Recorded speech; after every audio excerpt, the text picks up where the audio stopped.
Sur cette plateforme technique, 2500 tests PCR sont analysés chaque jour en provenance d'une trentaine de laboratoires franciliens.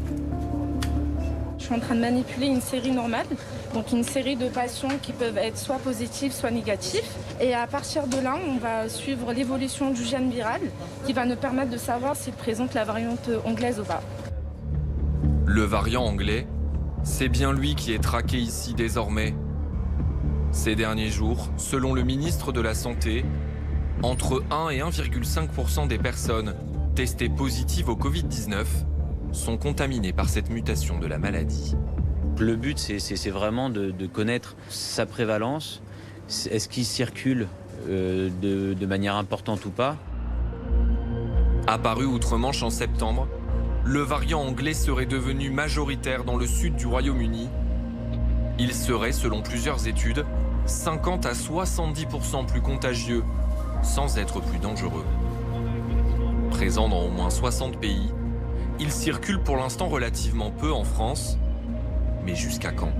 On a estimé que le variant anglais pourrait devenir majoritaire, donc dominant en France, déjà à partir de la fin février. On pourrait attendre un niveau d'hospitalisation de la deuxième vague, donc on peut dire autour de 20 000 hospitalisations par semaine, du pic de la deuxième vague.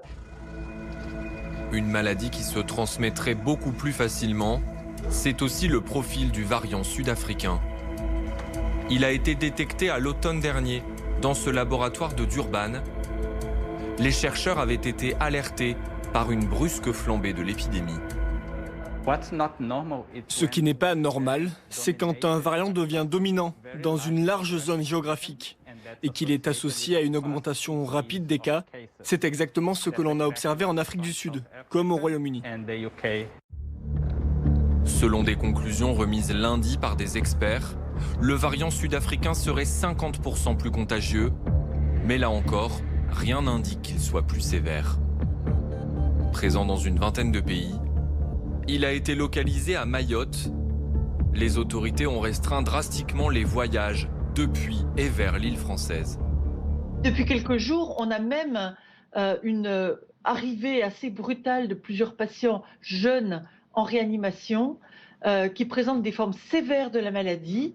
Donc pour ce qui concerne la moindre gravité, je ne peux pas être aussi affirmative que pour le variant anglais. Un autre variant paraît aujourd'hui plus inquiétant. Il a été identifié dans le nord du Brésil le mois dernier.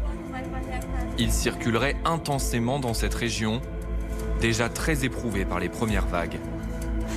Des experts s'alarment. L'immunité des anciens malades du Covid ne les protégerait pas face à ce variant. La question de sa résistance au vaccin serait posée.